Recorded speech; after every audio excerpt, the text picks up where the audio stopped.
আপনি দেখছেন news now, আমরা জানি কোনটা খবর। नमस्ते, आप सभी देख रहे हैं न्यूज नाउ में आज का समाचार। Union minister of state for housing and urban development Tokhan Sahu ने शुक्रवार को कही कि विभिन्न केंद्रीय परियोजनाओं का काम समय पर पूरा करने के लिए संबंधित विभाग को अधिकार सौंपा गया है। उन्होंने खुआई में एक बैठक कर सभी प्रोग्राम्स के कार्यान्वयन की समीक्षा की। केंद्रीय राज्य मंत्री ने इस बात पर भी चर्चा की कि विभिन्न प्रोग्राम्स के तहत सभी लाभार्थियों को ठीक से लाभ प्राप्त कराया जा सके। केंद्रीय राज्य मंत्री तोखन साहू ने राज्य में प्रधानमंत्री Awas Yojana, housing construction project programme के अलावा शहरी विकास के अन्य प्रोग्राम्स की भी समीक्षा बैठक की। सभी अधिकारियों को निर्देश दिया गया है कि केंद्र सरकार और राज्य सरकार की सारी योजनाओं का कार्यक्रम तय सीमा पर हो, समय पर हो, गुणवत्तापूर्वक हो, क्वालिटी पर किसी भी प्रकार की कोई समझौता नहीं होगा और जितने भी हमारे बेनिफिशरीज हैं, जो भी हमारे हितग्राही हैं, उन सबको भारतीय उद्योगपति गौतम अडानी पर इन्वेस्टर्स को गुमराह करने के लिए 2236 करोड़ रुपए की रिश्वत देने का केस दायर कर अरेस्ट वारंट जारी किया गया है। भारतीय अरबपति गौतम अडानी हिंडनबर्ग रिसर्च के आरोपों के बाद 22 महीने में दूसरे बड़े विवाद में उलझे हुए हैं। अमेरिका ने गौतम अडानी और उनके ग्रुप के खिलाफ सीधे रिश्वत और धोखाधड़ी का आरोप लगाते हुए न्यूयॉर्क की एक अदालत में मुकदमा दायर किया है। रॉयटर्स की एक रिपोर्ट के अनुसार शिकायत दर्ज होने के बाद अदालत ने अडानी और उनके भतीजे सागर अडानी के खिलाफ गिरफ्तारी वारंट जारी किया है। अमेरिका की assistant attorney general Lisa H Miller ने अदालत के गिरफ्तारी वारंट को विदेशी कानून प्रवर्तन को सौंपने का फैसला किया है। गौरतलब है कि अमेरिकी कानून के मुताबिक अब मामले की सुनवाई शुरू होगी। अदालत आरोपियों को अदालत द्वारा तय किए गए आरोपों के बारे में सूचित करेगी। इसके बाद अदालत तय करेगी कि आरोपी को जमानत दी जाए या नहीं। वहीं अगर आरोपी खुद को निर्दोष बताता है तो मामले की ज्यूरी लेवल की सुनवाई शुरू होगी। स्वतंत्र भारत के इतिहास में ऐसा पहली बार हुआ है कि किसी भारतीय उद्योगपति के खिलाफ धोखाधड़ी के आरोप में गिरफ्तारी वारंट जारी किया गया है। अमेरिकी न्याय विभाग और अमेरिकी प्रतिभूति विनिमय आयोग ने रिश्वतखोरी और धोखाधड़ी का आरोप लगाते हुए अडानी के खिलाफ 2 अलग अलग आपराधिक और अदालत के मुकदमे दायर किए हैं। गौतम अडानी, उनके भतीजे सागर अडानी और 7 अन्य लोगों ने कथित तौर पर सौर ऊर्जा संयंत्रों के निर्माण के अनुबंध प्राप्त करने के लिए भारत सरकार के अधिकारियों को 2029 करोड़ रुपए की रिश्वत दी थी। अडानी के सोलर पावर प्रोजेक्ट के निर्माण के बाद इसकी बिजली खरीदने के लिए सरकार के साथ डील फाइनल करने के लिए रिश्वत दी गई थी। इस तरह अडानी की सोलर पावर प्रोजेक्ट को अगले 20 वर्षों में $2 अरब के लाभ की गारंटी दी गई है, जिसका उल्लेख अमेरिकी प्रशासन ने मुकदमे में भी किया है। अभी 22 महीने पहले ही अमेरिका की फर्म हिंडनबर्ग ने एक रिपोर्ट जारी की थी जिसमें दावा किया गया था कि शेयर बाजार से अडानी ग्रुप के शेयर फ्रॉड और मनी लॉन्ड्रिंग की जानकारी लीक हुई है। हालांकि अडानी ग्रुप ने कहा कि सभी आरोप निराधार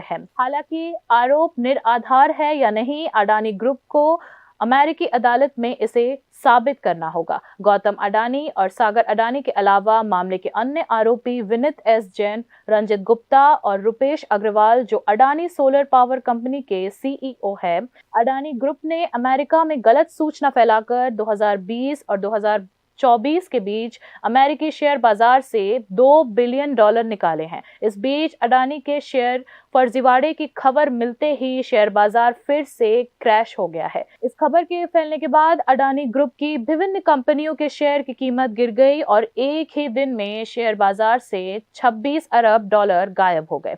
इस बीच देश के विपक्षी राजनीतिक दल फिर से अडानी की शर्मिंदगी का शिकार हो गए हैं। मुख्य विपक्षी दल कांग्रेस ने अडानी की कंपनी की जांच संयुक्त संसदीय समिति जेपीसी से कराने की मांग की है। Bureau report, News now.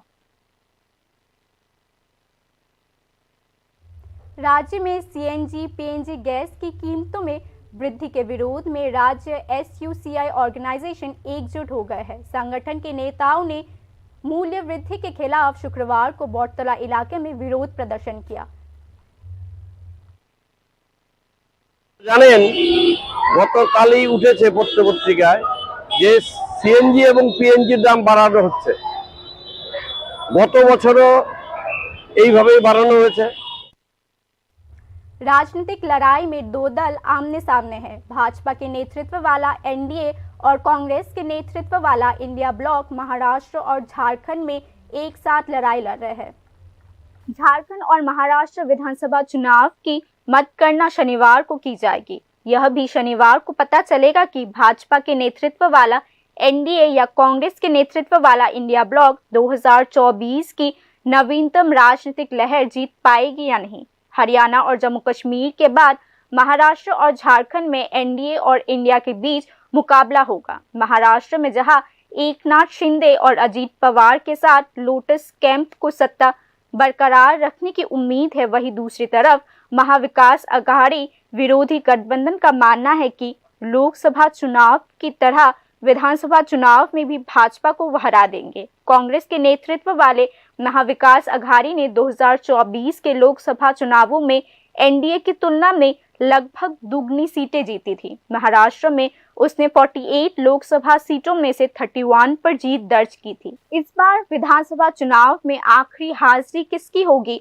पता लगाने के लिए इंतजार अब कुछ ही घंटे का बचा है। महाराष्ट्र विधानसभा में 288 सीटें हैं, जहां मैजिक फिगर 145 का है। झारखंड विधानसभा चुनाव के लिए वोट्स की गिनती शनिवार को होगी। निर्वाचन आयोग ने राज्य में विधानसभा के 81 सीटों के लिए मतगणना शांतिपूर्ण ढंग से कराने के लिए व्यापक प्रबंधन भी किया है। राज्य के जिला मुख्यालय में 24 काउंटिंग सेंटर्स बनाए गए हैं। वोटों की गिनती सुबह 8 बजे से शुरू की जाएगी। झारखंड के 81 विधानसभा सीटों में 42 मैजिक फिगर है।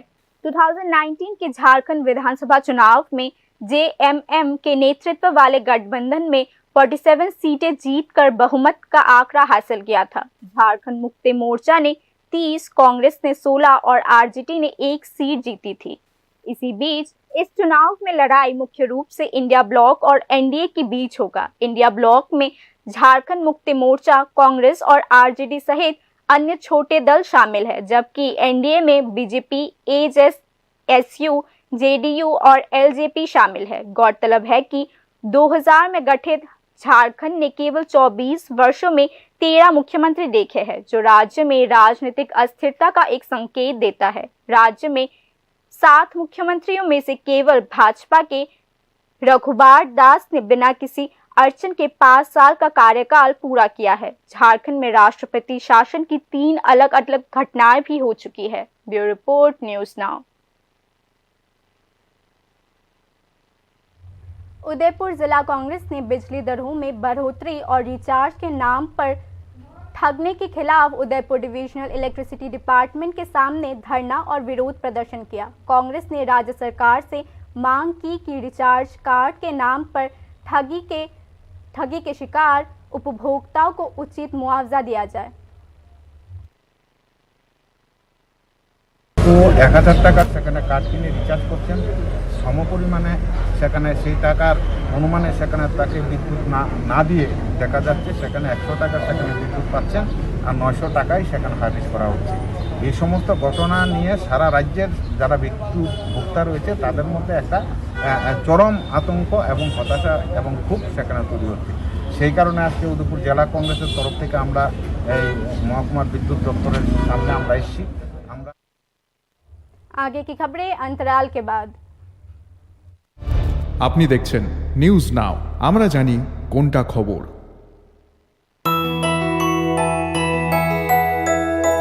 স্বাদে ভরা ঘিয়ের সুবাস লংতরায়, কি ভালো খেতে।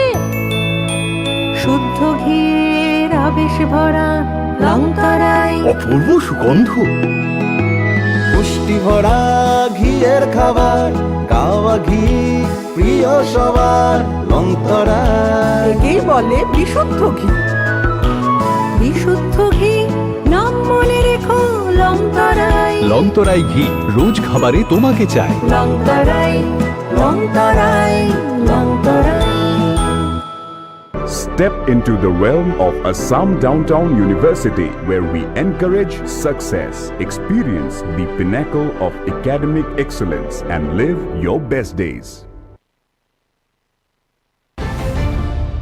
আপনি দেখছেন নিউজ নাও, আমরা জানি কোনটা খবর। आगे की खबरें कुछ इस प्रकार हैं। केंद्रीय गृह मंत्रालय पहले ही त्रिपुरा को एक कॉरिडोर के रूप में नशीली दवाओं के व्यापार के मुद्दे पर चिंता व्यक्त कर चुकी है, लेकिन इसी बीच एक और चौंकाने वाली खबर सामने आई है। रिसर्च गेट के अनुसार राज्य के 90% बेरोजगार नशे के आदी हो चुके हैं। केंद्रीय गृह मंत्रालय ने पहले ही राज्य में नशीली दवाओं के दुरुपयोग में वृद्धि पर चिंता व्यक्त की है। इस बार यह मामला विभिन्न शोध संगठनों की रिपोर्टों में भी सामने आई है। एक नई प्रकाशित पेपर में रिसर्च गेट ने नोट किया कि 90% बेरोजगार नशे के आदी हो गए हैं। बेरोजगारी और लत का आपस में संबंध हो गया है। अध्ययन के अनुसार 40% व्यक्ति 20 से 24 वर्ष की आयु के बीच थे, जो स्टडी के मुताबिक नशे और ड्रग की चपेट में आ गए हैं। इस मामले में 28% 25 से 30 साल की आयु वर्ग के हैं। दूसरी ओर रिसर्च गेट के अनुसार 68% 2 साल से अधिक समय से बेरोजगार है। 20% के लिए बेरोजगारी की अवधि 1 से 2 वर्ष की है। 10% 6 महीने से 1 साल तक बेरोजगार है। 6 महीने से कम समय से बेरोजगार होने वालों की संख्या 2% है। नशेड़ियों ने सर्वेयर्स को बताया कि नशीली पदार्थों में कोई विशेष चयन नहीं है। हीरोइन इंजेक्शन और जो कुछ भी बाजार में उपलब्ध है उसका उपयोग किया जाता है और हर दिन नशा किया जाता है। रिसर्च गेट के अध्ययन ने उल्लेख किया गया है कि बाजार में ड्रग्स की व्यापकता युवाओं के लिए भटकना आसान बना रही है। नशे के आदी लोगों ने दावा किया कि बाजार में ड्रग्स की आसान उपलब्धि उन्हें उस रास्ते पे ले गई। तस्करों ने पूर्वोत्तर में नशीली दवाओं की लत या मानवीय तस्करी के लिए त्रिपुरा को एक कॉरिडोर के रूप में चुना है। अल्कोहल, मैरिजुआना और फेंसिडिल के साथ साथ हीरोइन, कोकेन, याबा और विभिन्न ड्रग टैबलेट्स, इंजेक्शन, इन सब का पहला निशाना युवा और बेरोजगार होते हैं। ऐसे में स्कूल कॉलेजेस के छात्र भी नशे के लत में शामिल हो गए हैं। स्वाभाविक रूप से अगर इस मुद्दे पर तुरंत कोई कार्रवाई नहीं की जाती तो एक पूरा पीढ़ी नशे के चपेट में आ जाएगा। Bureau report, News now.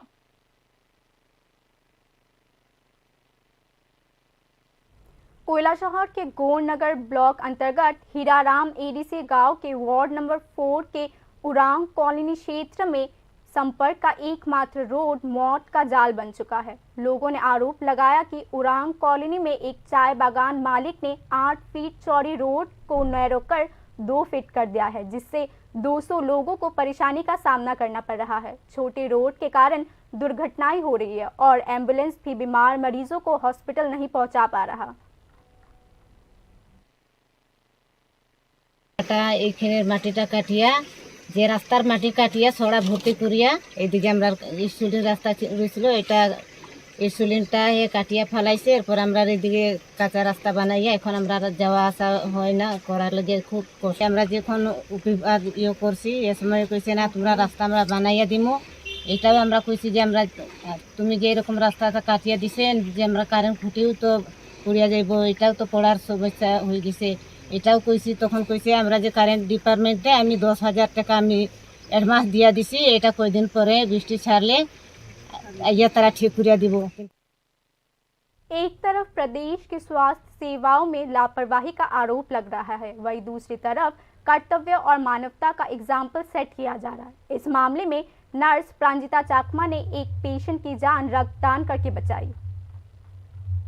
चिकित्सा सेवाओं में डॉक्टरों, नर्सों या स्वास्थ्य से जुड़े अन्य कर्मचारियों को मरीजों के प्रति दयालु और मानवीय होने की शिक्षा दी जाती है, लेकिन साधारण लोग हमेशा सवाल करते हैं कि कितने लोग इसका पालन कर सकते हैं। लेकिन सिक्के के विपरीत तरफ इस शिक्षण का एक उदाहरण भी है। नर्स ने रक्तदान कर बचाई गंभीर मां की जान। उदयपुर टेपानिया स्थित गोमती डिस्ट्रिक्ट हॉस्पिटल की नर्स प्रांजिता चकमा ने कर्तव्य और मानवता का मिसाल कायम किया।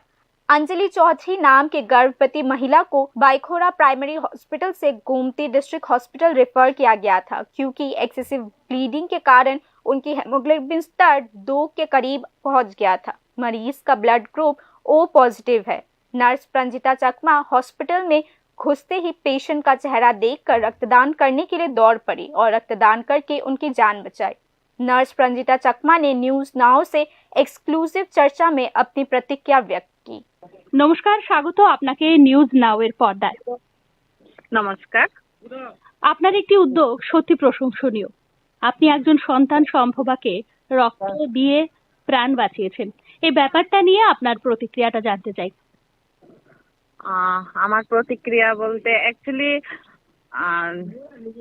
আমার যখন ডিউটি শুরু হয়েছিল দুইটার সময়, ঠিক 2টার সময়, তখনই মানে আমার হ্যান্ডওভারে মানে এসেছিল আর কি। তখনই রুগীটাকে রেফার করা হয়েছিল, ভাইকোরার থেকে আমাদের হসপিটালে রেফার করা হয়েছিল। তখনই রুগীটা ছিল খুবই সিরিয়াস অবস্থায়। তো আর ম্যাডাম বলেছিল যে মানে রক্ত লাগবে, রক্তের জন্য তাদেরকে বলা হয়েছিল রিকোয়েস্টেশন, কিন্তু আমাদের ব্লাড ব্যাংকে রক্ত ছিল না। সে কারণে রুগীটা খুব খারাপ অবস্থায় ছিল। তো আমার মনে হয়েছিল যে রুগীটা খুব খারাপ অবস্থায়, হিমোগ্লোবিন ছিল মাত্র 2।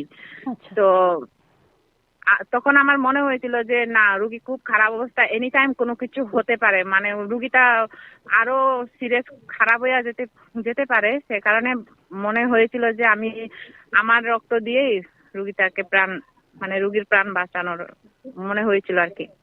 আপনাকে অসংখ্য ধন্যবাদ। আপনার এই উদ্যোগ সত্যি প্রশংসনীয়।